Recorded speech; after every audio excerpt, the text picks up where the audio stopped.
Time I have 6:04. I want to welcome everyone to this evening's Executive Committee Community Board meeting. As a reminder, this is not a general body meeting. This is an Executive Committee meeting. And so in accordance with the way we've conducted the meetings historically, most of the discussion will be to chairs and co-chairs, although there will be an opportunity for all of the community to have an input, and especially those of the board members. So with that, good evening. I am Lenny Singletary. I serve as Chair of Community Board 2, thanks to the members of Community Board 2. Our first Vice Chair is Mr. Leonard Jordan. Leonard, please raise your hand. Our second Vice Chair, Ms. Barbara Zoller-Gringer.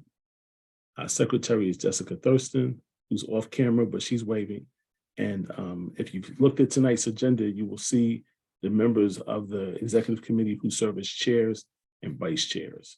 So with that, I welcome everyone to Community Board 2. You'll see we have on here roll call, introductions of leadership. I'm not sure why Ms. Thurston's name is there, but I got that. I just took care of that. Are there any modifications and changes to the agenda? Seeing none, we'll adopt tonight's agenda as presented. We'll take a pause there and see if everyone has a chance to review the minutes from our October meeting. If you have any noted corrections or modifications, I would ask that you please send them into the board office and we'll make the noted corrections. Barbara, do you have any changes or modifications? Yeah, I'll send it into the board. Okay, great. Thank you. With that, we'll move to the next item on the agenda, which is item number 5. This is where we give members of the community, in accordance with the recommendations from the Controller's Office, an opportunity to add agenda items to tonight's executive session for things that we may not be aware of or things that may require additional consideration. So if there are any items that we should add to the agenda tonight from the public, now is the time to provide those comments and feedback.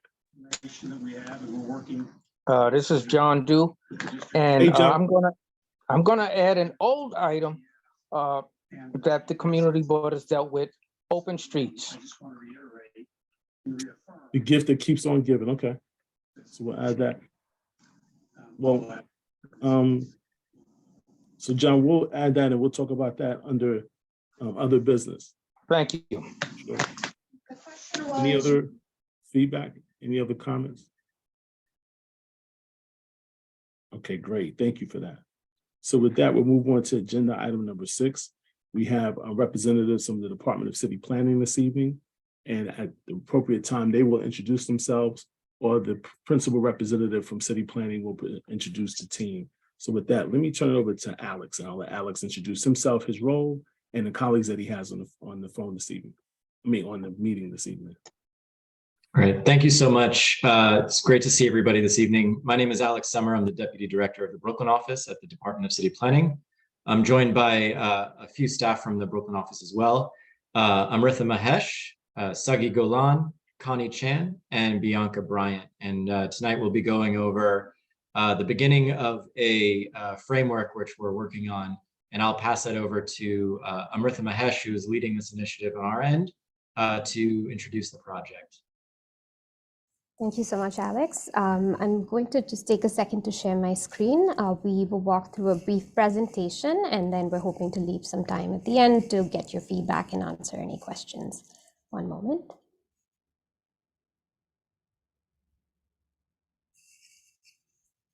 Can everyone see my screen? Yes. Yes. Okay, thank you. This work is centered around the anticipated growth of 2 important anchor institutions in downtown Brooklyn: Long Island University's Brooklyn campus and the Brooklyn Hospital Center. BCP is looking to lead a proactive advanced planning effort to help shape these upcoming private development proposals, and we'll share some more information regarding our goals in the presentation today. The LIU and Brooklyn Hospital campuses are located between Flatbush Avenue Extension and Fort Greene Park, right across from each other. Their long-term plans have the potential to be transformative, and the fact that these institutions are developing their visions on a somewhat concurrent time frame is also very opportune. It provides the impetus for the city to think comprehensively about these 2 campuses and consider their growth in the context of planning objectives for the greater downtown Brooklyn Central Business District, the surrounding job hubs, Dumbo, Brooklyn Navy Yard, and the neighboring public housing communities as well. Downtown Brooklyn in the recent years has developed into a vibrant mixed-use neighborhood. It plays an important role in the city as Brooklyn's central business district.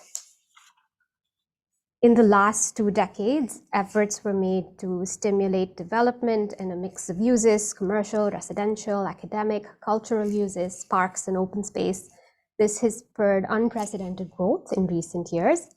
Downtown Brooklyn is one of only a few really strong secondary job centers in the New York metro region. Taking a closer look at the jobs and the economy in downtown Brooklyn, the public sector plays a considerable role. Of the roughly 89,000 total jobs in the area, the public sector accounts for approximately 62,000 jobs. That's nearly 70%. This robust presence of public sector jobs sets downtown Brooklyn apart from other central business districts and really highlights its role as the borough's civic hub. And this strong public sector employment and the 24/7 mixed-use nature of the neighborhood has also aided in the CBD's ongoing recovery from the COVID-19 pandemic. In the private sector, since the year 2000, there has been significant growth in the office, tech, arts, media, and information, or TAMI, local services, and institutional sectors. It's notable that institutional employment in the education and healthcare fields makes up about 30% of all private sector jobs. Zooming out, the central business district has not and cannot grow in isolation. The economic connections between downtown Brooklyn and surrounding employment centers in the borough, city, and region are inherently related. On this slide, we have a travel shed map, which shows commute times into downtown Brooklyn. The number of people who can reach downtown Brooklyn in 45 minutes is comparable to those who can reach Times Square in 45 minutes. From a commute equity standpoint, every job added in downtown Brooklyn is better for a resident in East New York or Southern Brooklyn. The CBD's position in the city and region is a very important consideration to inform forward-looking planning goals. In this version of the travel shed map, we're looking at commute times from downtown Brooklyn. The abundant transit options and easy access to neighboring job hubs makes it a very desirable neighborhood to live in. And downtown Brooklyn has also contributed significantly to housing creation at the borough and city level, and in particular at the community district level. The neighborhood has helped relieve housing demand in the surrounding brownstone and historic neighborhoods with limited opportunities for new housing creation. The annual average of housing produced over a nearly 30-year span in the 70s and leading up to the year 2000 was about 40 units a year, as seen in this graph to the right. This number has since increased to 400 plus units and subsequently to nearly 1,500 units a year over the last 2 decades as a result of the higher density zoning and land use changes that were put in place to match this extensive transit access.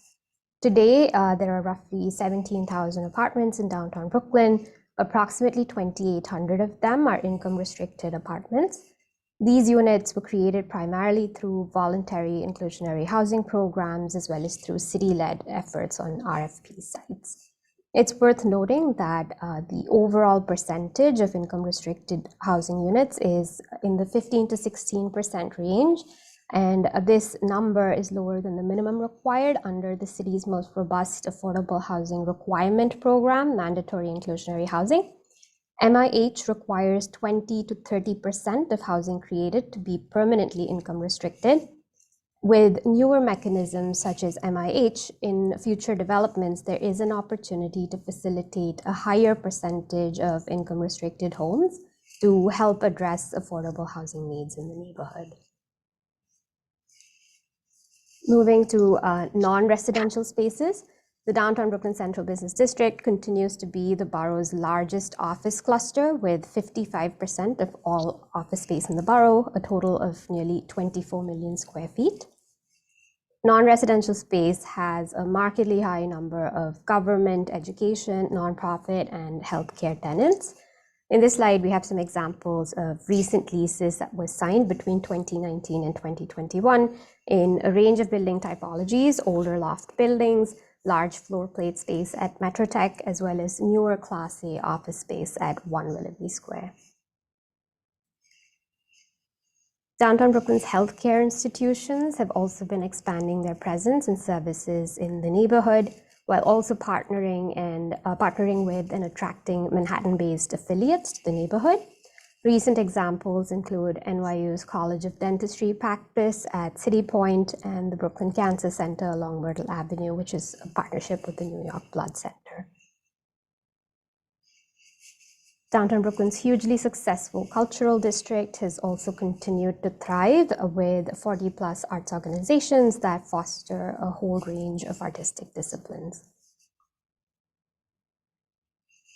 Similarly, higher educational institutions have also been expanding, and their investment in the neighborhood is at an all-time high. Some notable examples include CUNY's 285 J Street development, St. Francis College relocating to the Macy's Wheeler building on Livingston Street, NYU's expansion at the former Transit building a few years ago, and most recently, their acquisition of 3 Metrotech. This continued interest and growth by anchor institutions shows that the neighborhood is poised to create a meaningful talent pipeline. The LIU and TBHC institutions are considering similar long-term plans to expand and modernize their facilities.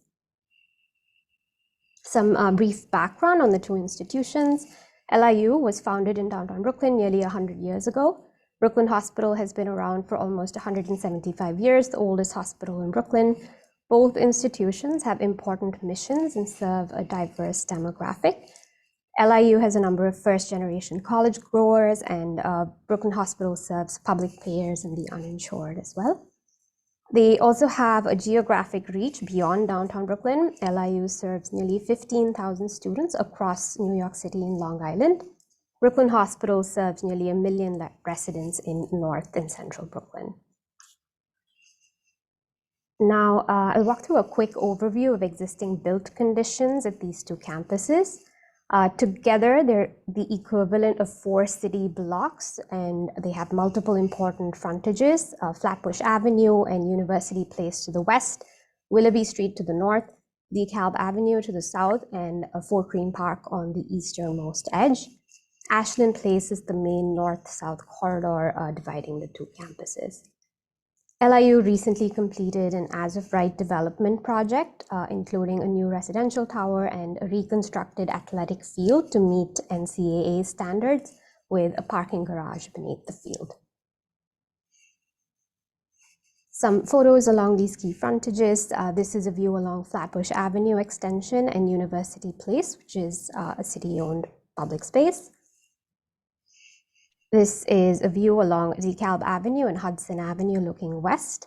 Both DeKalb Avenue and Willoughby Street on the northern end of the campuses are both important east-west streets.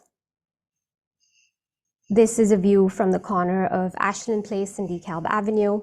The recently constructed building on the LIU block is seen in the background. Ashland Place connects further north to the nearby NYCHA communities. And this is an image of the Brooklyn Hospital campus from Ashland Place. It includes a number of buildings built over a period of several decades with more recent renovations that were made to certain rooms. And this is a view of St. Edward's Place looking south with the edge condition along Fort Greene Park. As seen here, there are some significant grading considerations along this important interface with the public park.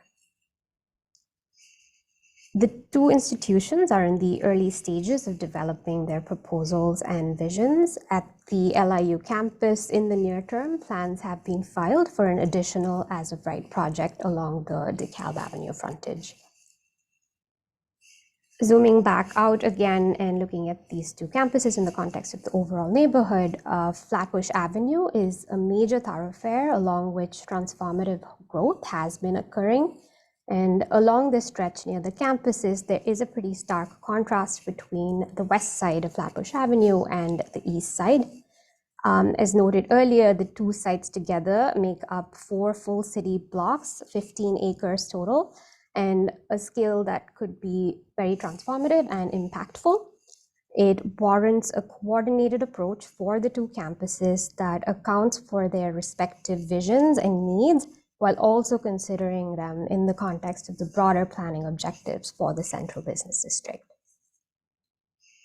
The build conditions here are also a product of the underlying zoning, which dates back to the 1960s. While the R6 zoning could allow for some incremental growth, it does not match the needs of the campuses today and for the future. The anticipated campus redevelopment plans provides the opportunity to see through a longstanding goal of aligning the zoning and land use to meet the needs of these institutions, while also better integrating these institutions with the rest of downtown Brooklyn. To that end, the Department of City Planning is looking to put forth a planning framework in the near term to inform and shape this expected growth on the east side of Flatbush Avenue. Some overarching objectives of the framework include supporting these downtown Brooklyn anchor institutions and helping them advance their long-term planning efforts, expressing the city's commitment to the ongoing success of the downtown Brooklyn Central Business District, communicating key guiding principles for both private development proposals as well as public investments, building on recovery efforts and better connecting Brooklyn residents to their Central Business District, especially in this growing healthcare and education sector. These framework recommendations will be informing advanced planning and interagency coordination efforts related to the anticipated growth. They're really intended to be the first step in this process. I'll now walk through some goals and deliverables expected to be included in this framework document. The framework will include land use and urban design principles to guide future development proposals and site planning. We expect to include guiding principles that speak to how the developments can be responsive to the surrounding context, especially along important frontages such as Fort Greene Park and University Place and Flatbush Avenue. The principles would address coordination needs across the two sites, as well as include recommendations on improving connectivity in the public realm. The framework will consider the larger Central Business District geography and discuss planning goals for both physical and programmatic connections. These ideas are intended to focus on connecting communities to good paying jobs, workforce development opportunities, and highlighting any natural synergies that exist, which could be further strengthened in this EDS and MEDS pipeline. The framework will also explore strategies to strengthen connections specifically with the neighboring NYCHA communities and look at ways to better connect the campuses with the CBD core. We are looking to work with NYCHA to build on their recent and ongoing efforts, such as the Connected Communities Guidebook and Open Space Master Plan. We will also be exploring opportunities to leverage city-owned assets to facilitate public realm improvements, affordable housing, and job space as well. This first meeting today is meant to be an opportunity for us to introduce this work to the community board. As seen in this timeline, we would like to share a progress update with CB2 after the holidays in December, and once again closer to when we expect to present this framework to the City Planning Commission early next year.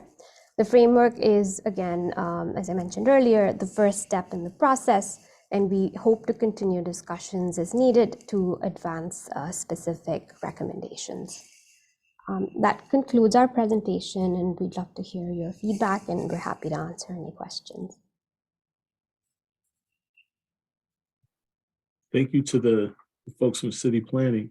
For community board two members, if you would raise your hand electronically, we'll start with questions from board members of the executive committee, and then after that, we'll go to general body members. So we'll start with Barbara. Thank you, Chair.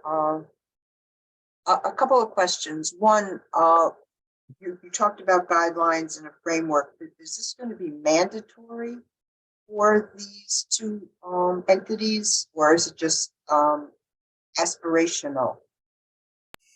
So these will not be requirements. They're meant to be guiding principles to inform their ongoing work and future work. So it's expected to kind of provide a sense of predictability, at least from a city standpoint, where we believe these two proposals could be headed, and we'll continue to work with them as they approach us to earnestly begin their process with DCP. And is there any other example where the city has done something similar to this? Yes, so we have in Manhattan, on the west side of Manhattan, a similar approach was taken for a block adjacent to Hudson Yards. The department put forth a public framework, which was then presented to the City Planning Commission. And this served as guideposts for these private applications to then subsequently kind of come to the CPC and respond to some of the recommendations that were made in this document. Thank you. Mr. Gordon. Thank you, Chair Lanny. I'm curious, do you have any idea where the affordable housing would be placed in this, I guess, between the LIU and the Brooklyn Hospital Center? Not at this time. They are still in the early stages of developing the proposals, and because of the nature of the uses, academic uses and healthcare uses can have very specific spatial and operational needs. So all of those aspects will determine the overall site planning. So at this time, we don't have information on how this could all pan out. All right, thank you. Ms. Thurston. Thanks, Lenny. Thank you for this presentation. I appreciate you all coming to us in the early stages and sharing this. Can you please speak to the degree to which public transit considerations will be incorporated into this framework? Of course, we know it's funded by the state, it's complicated, but I'm concerned about additional pedestrian traffic, subway traffic, and encourage it, but would like to hear whether that will be considered in the framework. Absolutely. As mentioned, we are using this document as a way to begin early coordination with partner agencies, and MTA, New York City Transit, is certainly one of them. So we have sort of flagged these upcoming and anticipated developments, and we'll be working with them over the next several months, and as these applications move forward with their own environmental reviews as well. Thank you. Mr. Meyer. Good evening. Thank you for the presentation. On the maps, I don't see, other than Parkman, I didn't see any city-owned land. Is there any city-owned land that's being considered to be added to either the LIU or the Brooklyn Hospital Center? So there are city properties in and around this general area. So one of our goals, as we mentioned, is to take a closer look at these city-owned assets, not just University Place, but also explore opportunities at other sites. So we're in the process of reaching out to partner agencies whose jurisdictions they're within, and we hope to include some recommendations for city sites in general. And if we have specific ideas for certain sites, we hope to include that as well. But the maps that you showed didn't show the location of those properties, right? Right. So if we're happy to follow up with locations of city-owned sites in a separate map, if that's helpful. This particular version, unfortunately, did not have that information on there. Yeah, it would be helpful so we can see the area where the city could expand, especially for low-cost housing, because we're concerned. In general, the CB2 is concerned about the fact that we have lost lower level availability for housing. Absolutely. We're happy to follow up with a map with city-owned properties. Thank you. Seeing no further hands from executive members, I'm going to call on board member Emily Anadu. Thank you, Chair Singletary, and thank you, Amitra, very much for the presentation. So my question it somewhat follows or in the same vein as Mr. Meyer's question, just around the numbers you showed an overwhelming tilt to public sector versus private sector. And so not sure is there median income information available? And I ask that just because, as Mr. Meyer pointed to, 16% public housing, or sorry, income restricted housing seems extremely insufficient given such an overwhelming share of such an overwhelming share of public sector jobs that don't seem to match with the housing that's being developed. Certainly, we can follow up with you about the median income information. I also want to share that there is a resource that our department released recently. It's called the Equitable Development Data Explorer, which has some of this, but we will follow up specifically about this question and can share more income data as well. Yes, thank you. And I think just to fine point on that, just interested in distinctions in income levels between public and private so that we can look at that. Absolutely. In relationship to those numbers in housing. Thank you very much. I'll add to that we'll come back with additional data like city-owned sites, transit service and accessibility, as well as information on income levels of different, both public and private sector, but also different sectors of employment. So we'll be able to start parsing that out. And then another thing we'll be able to take a look at is Amrita showed some maps about in transit and out transit of the neighborhoods. So we'll also take a look at who's coming to downtown Brooklyn to work versus who's living in downtown Brooklyn where they're going to work. So those are the types of pieces of information that we'll start to pull together as part of this body. Thank you. I do want to raise a question from a community member that asked the question, does public sector equal government jobs? And when we say public sector jobs, does that equal government jobs? That's right. It does. And I believe our numbers included both city, state, and federal, right, Alex? Yeah, that's right. So the government is the same as public sector for this discussion. It includes city, state, federal jobs. Private sector, as Amrita had mentioned, includes other nonprofit jobs. So private sector is not public or government, but does include nonprofit sector employment. So I'm going to limit the questions as I've done to board members and exec committee members. Should members of the community have a question, please put it in the chat. I do want to also say a few more things. So one, thank you, City Planning and the team from the Brooklyn office for the presentation. I encourage you to continue to come back. Please come to the Land Use Committee and also to the general body, because I think that's where a larger population will be able to see the information. And then, as is my custom, whenever I hope to be able to set a model here in the context of conflicts of interest and full transparency, I am an employee of the Brooklyn Hospital. And so when items come up that require a vote, I've already communicated with the Finance and Personnel Committee and the board office that I will be recusing myself in accordance with the guidance I've received from the parliamentarian, as well as the guidance I've received from Corporation Counsel. Just wanted to put that transparency out there so we all are up and up on the project that is before us. Any other questions from board members before we move on? Again, thank you for the team from City Planning. You're welcome to stay. If you happen to drop off, happy Thanksgiving and great presentation. Thank you for the transparency up front. We appreciate it. Thank you so much. Thank you.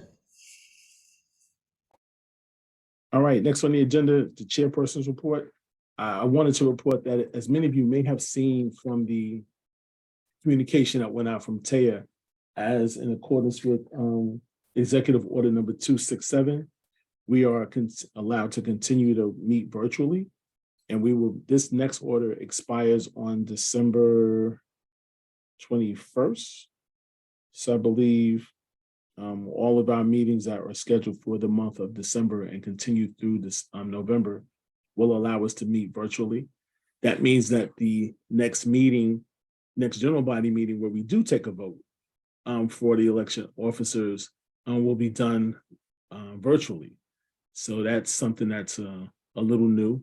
We'll have to figure out how to do that. If you know Taya, you know she's already begun working to make sure that the information for us is available so we can do the right thing with regard to that and be transparent. I know that we're looking forward to get more insight from Mr. Smith and Mr. Quint as they lead us through the nomination committee. So more to come there. Additionally, I just want to add that I've had continuous discussions and conversations with Councilmember Hudson, and there will be 2 committees that Community Board 2 will be a part of. One, as you know, that there is a committee of individuals, stakeholders who will be a part of the BQE design project. As I believe Mr. Meyer reported in our previous meeting, at that time, there was no official representation from Community Board 2. I'm happy to report that we do have representation from Community Board 2. So the Department of Transportation sent an invitation to the chairs of the respective community boards. So myself and the chair of Community Board 6 will be part of the BQE vision and that stakeholder group to make sure that there's a voice for the BQE changes. And as is a custom for all of the committees that we're a part of, we'll bring that information back to the board. In addition, there is a stakeholder group and a community advisory council created for the Atlantic Avenue mixed use plan. And again, that invitation has been extended to the chair and the district manager of Community Board 2. So we'll be representing that as well. And as we can continue to get information, we'll bring it back to the board for input. But more importantly, we try to make sure that the respective committees, where the work is really done, are having a say and having a chance to understand that information in a more granular manner. So in that context, that would be Mr. Meyer and Esther Blunt as the leaders for the Transportation Committee, and that would be Mr. Gordon and Ms. Christophen as the leaders for the Land Use Landmarks Committee. So more to come on each of those as we learn more. And with that, that concludes my chairperson's report for this evening. And in accordance with the agenda, we'll move on to committee reports. Again, this is item 8 on the agenda. We'll move on to committee reports, and I ask that each chair and co-chair introduce yourself and introduce your co-chair as well. We'll start with economic development and employment. Good evening, Mr. Singletary. Thank you for your leadership. I believing that Mr. Flournoy may still be under the weather, and I have tried to reach out to him, and I will continue to do so. I would just announce that our next meeting is on Tuesday, December the 6th, and we love to have everyone join us. Thank you, Ms. Peterson. Next committee is Finance and Personnel. I believe Mr. Jordan had to drop, so I'm going to ask the Vice Chair of the committee, Mr. Smith, if he would give the report. Sure, I'll be happy to. Mr. Jordan dropped me a note about the report for this evening, and not much to report aside from the fact that the committee did not meet in the month of November, and our next meeting will be on December the 13th. So that was the extent of what I have to report for this committee. Thank you, Mr. Smith. Next committee to report, as luck would have it, is Health, Environment, and Social Services. The chair of that committee is Mr. Smith. Oh, good evening again, everyone. My co-chair for this committee is Ms. Nicole McKnight, and I'm excited to give the report for Health, Environment, and Social Services. We had a great meeting at the beginning of November with National Grid in attendance, and to really understand this is to understand that National Grid came to us a year ago with their 2050 carbon neutral plan, where they're going to make everything carbon neutral by 2050. And we had a number of questions about them at the 2021 meeting because the plan involved essentially ratepayers and folks like us reducing our energy consumption between 2021 and 2035, and then the gas hookups kind of stopping around 2035 and or slowing down as we get to 2050. And this iteration of the meeting was sort of a different posture because we didn't really have that sort of a discussion. It was more so the CLCPA, the massive climate law and the scoping plan that was associated with it had been passed through, and there was still some opportunity for comment on the scoping plan, which was now out there.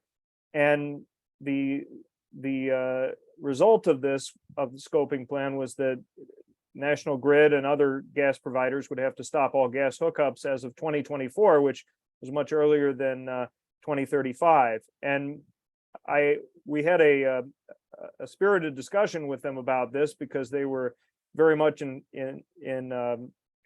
sort of a cautionary mindset that we should not be that we should consider all the factors involved with discontinuing gas service. And we spoke about the needs that we have to move urgently on climate change and the feeling our committee has very strongly on the issue of climate change, and how we need to really take greater urgency with our approach to climate change, and perhaps they do too at National Grid. It was interesting because, and I think it was a good example of how people can disagree respectfully, and that we had a very civil, professional meeting where we each shared our opinions back and forth with the folks from that organization. And I was very proud of a lot of the comments the committee made to represent different points of view in respect of this issue. And I think all sides walked away from it a little bit more educated, which was good. Aside from that, we had a liquor license you heard from at the general meeting, and there was some preliminary discussions about our health fair for 2023, which we're hoping to get rolling on pretty soon, as a lot of the organizations that are associated with it, they book up very early. So loosely targeting June. There was some discussion about either Commodore Barry Park or Fort Greene Park or Borough Hall area as the location. We're hoping to decide the location and the timing of this at the December meeting, because we want to reserve the permit for this event. And we're also having a number of discussions about potential partners, about potentially doing a subcommittee that would focus on this issue.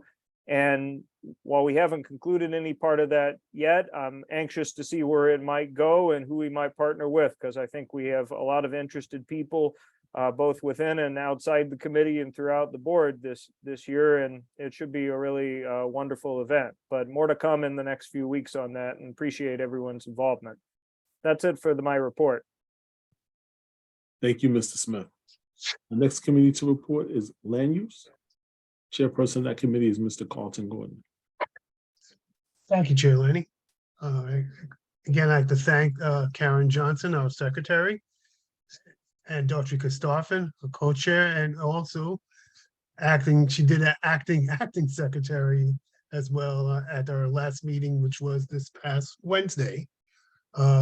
We had an interesting discussion about affordable housing, and one of the things that we're going to ask members of the committee to do is to try to come up with some more ideas as to how we can approach this vital matter. As many of you know, affordable housing is necessary in this increasingly expensive community board area. We did push, as many of you may remember, an AMI report about how the AMI does not help people who really should get more the housing that's necessary. So that's that's something that's being discussed, and hopefully in the next month or two we may have some ideas. In addition, the committee had evaluated several Landmark Preservation Commission Certificate of Appropriateness applications. We approved the application for 36 Pierpont Street in Brooklyn Heights and 8 Montague Terrace, also in Brooklyn Heights. We did disapprove an application for 398 Pacific Street also may incorporate 400 Pacific Street in Borum Hill. So we had a good meeting and got a lot done.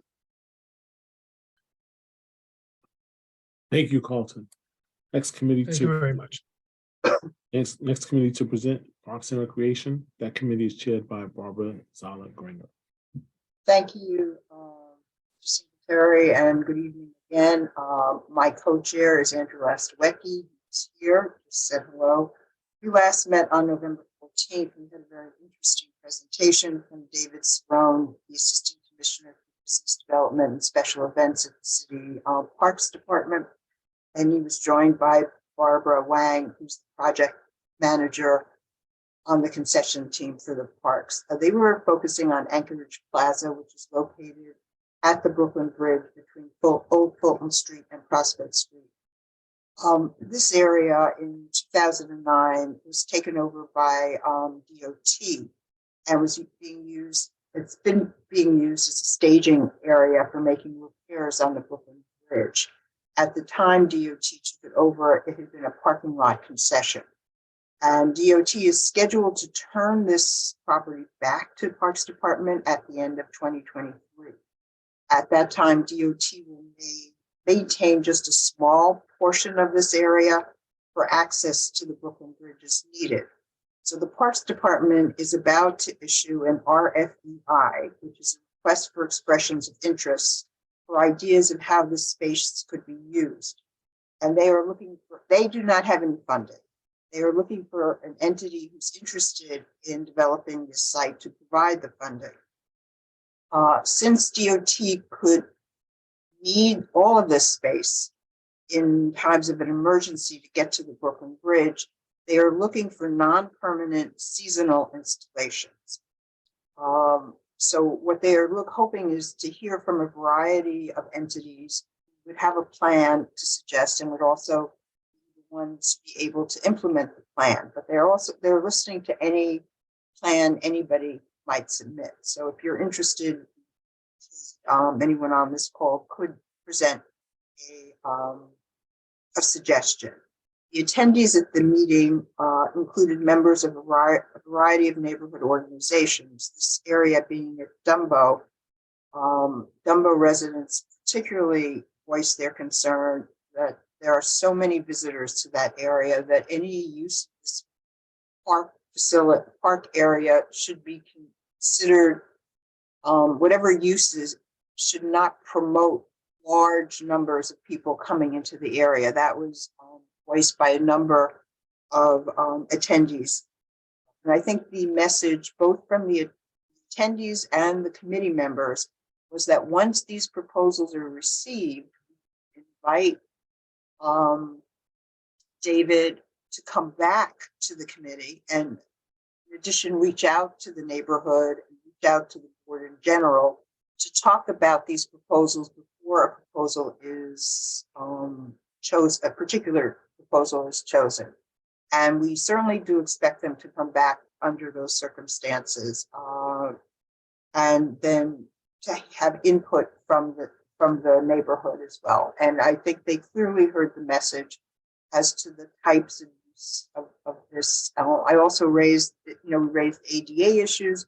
We also raised the issue that if there's a vendor there and they're going to be putting a lot of money into this project, consideration should be given to the fact that not everyone can afford large amounts of money to come and use that. And they assured us they would take that into consideration. So it's Anchorage Plaza, and we'll see going forward what happens. And they did say they would let us know once this RFEI is put out there. As of last week, it was not yet out. Any questions?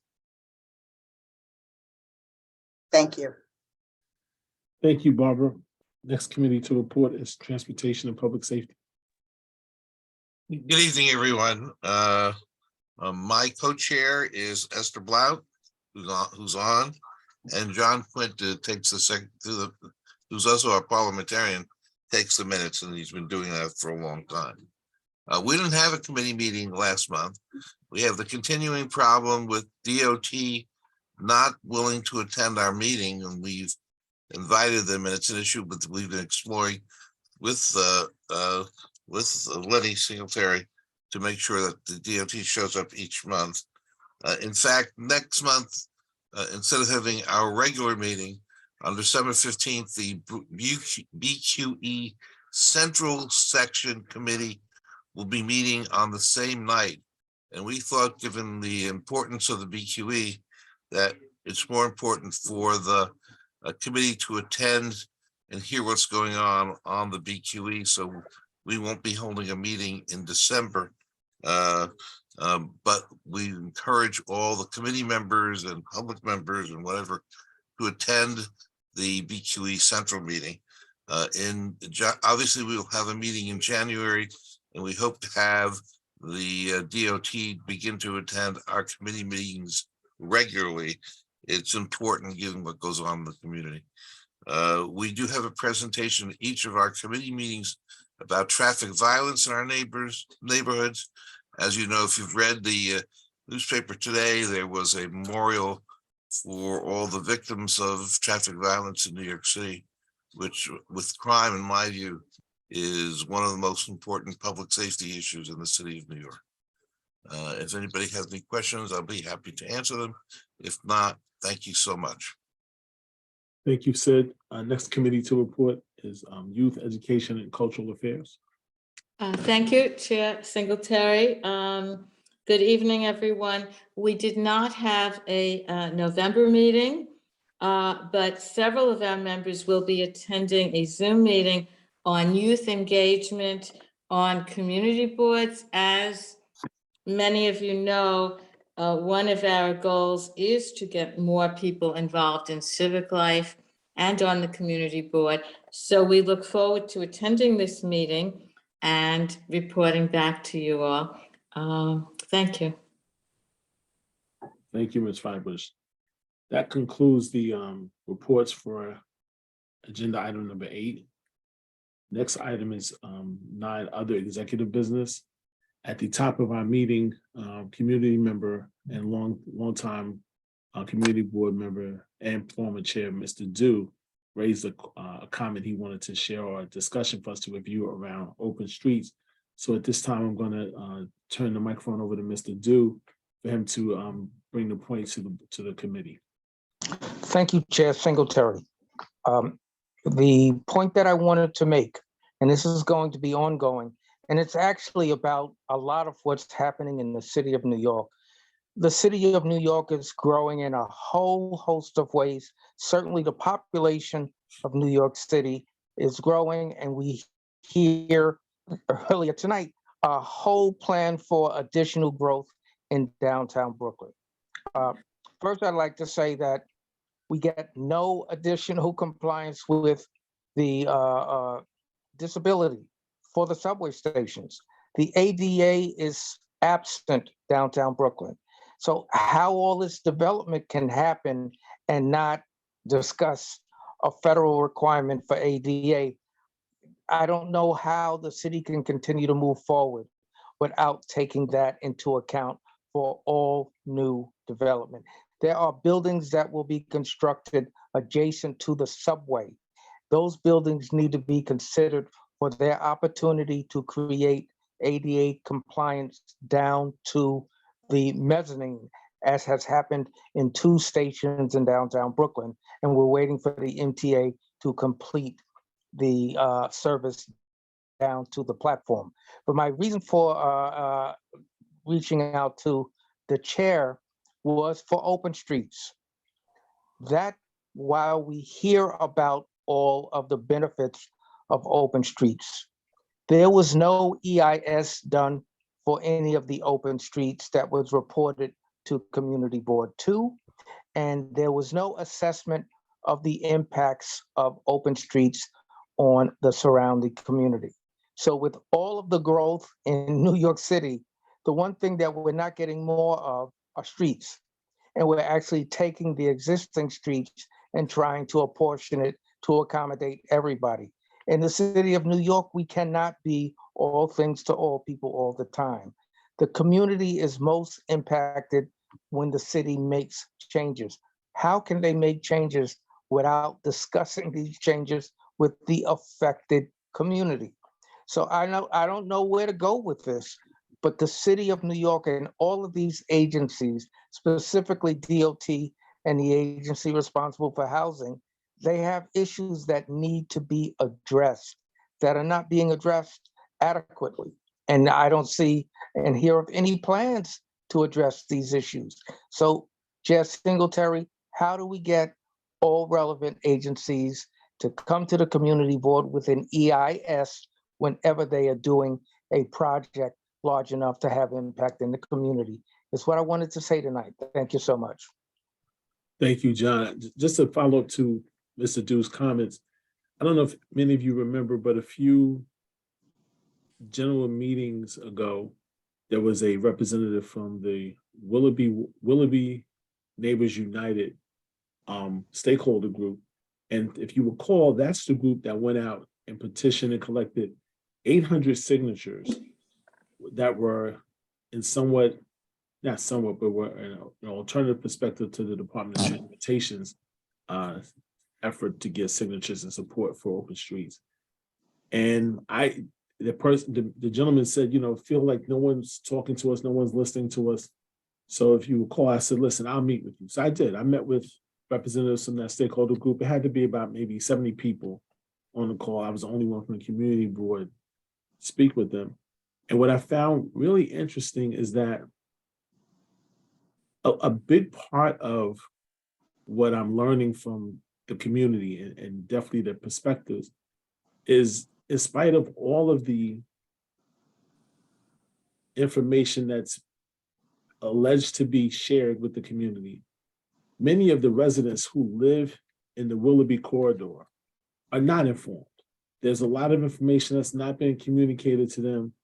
And some of it is, I think, in part because some of them were not clear of the role of the community board. Some of them were not clear on the vehicles and the mechanisms that were set forth. But I think overall, there is an opportunity for consistency and better communication from the Department of Transportation and the agencies. And, more specifically to the question that you raised, John, it has been a challenge for the office to get coordinated efforts from all of the potential agencies that are involved, to be able to have that dialogue. We continue to reach out to the respective agencies. And to be clear, this is not just an issue that sits solely with the Department of Transportation, but there are agencies that are impacted by this, whether that's New York Police Department, whether that's EMT that fall under the Department of the FDNY Department, New York City Fire Department. It's a lot of agencies that are affected. There are services like Accessoride, things that we're learning that are having an impact. So it is multiple impacts that are affected by the process. We continue to engage from an office perspective. We continue to seek the support and the guidance of the representatives in the agencies. And we won't stop. We'll continue to engage. But I think, what Community Board 2 has been consistent is hearing from the community, raising the concerns to the elected officials and the agencies, and we'll continue to do so. I don't know that we have a surefire solution tonight on how to get better participation from an EIS perspective, but I will say it's not from a lack of effort by Community Board 2. So I just wanted to share that additionally to what Mr. Dew communicated. Questions? I see Ms. Firebush. I have another topic. It's not related to Mr. Dew's topic. So is this the right time or it's about his topic? So this is about executive business. Is this something that relates to executive business? Yeah, not the specific committee. So I wanted to talk briefly about food. We're going into the Thanksgiving and the holiday season. So Betty, let me ask you if you would hold that until we get to community forum, because I think that's what you're talking more from a community perspective, correct? Correct. Okay, hold that for me 1 second. We'll come to that next. Thank you. Mr. Meyer? I alluded to what the problem is with us, with DOT both not responding to our requests. And we spent on Willoughby, especially, the committee spent a lot of time. So Sid, I'm sorry, let me stop you for 1 second before you finish. I'm not looking for anyone to be defensive or rehash the efforts that were made by the committee. Just say that in context. I think we're understanding what that is. What I'm trying to move the conversation to is a solutions-oriented conversation. So if you have a solution, I'm all ears. I have a simple solution. Okay, that's what I want We to have to continue, because that's what the next point, the whole point of this, we have to continue to try to get DOT to engage. We need to get them to engage in each and one of the meetings. Without that engagement, we don't have the engagement of the community. And that's a continuing problem. And that's all I have to say. Fair point. Any other comments with regard to executive business for members of the executive committee? Ms. Blunt? One of the solutions with DOT is that we really need to call them out on their surveys. They always send out surveys that's always in the positive for open streets. And the only way to write something like you don't want it or you're against it, you have to write a narrative, and that's not being counted. The surveys are bogus. They always use those surveys and say, well, we did reach out. We used the surveys. Next time a survey come out, I want the community board too to look at it and see how it's so out of touch with anybody that knows anything about survey knows that these surveys are bogus. And I think that's one of the solutions that we should have. Those surveys need to be redone. So next time we get a survey, we'll take a close look at it. We'll put it as an agenda item for the Transportation Committee. And then we'll look to see how we can share that to a larger audience and maybe make additional recommendations to DOT on how those surveys can be more helpful and maybe more inclusive.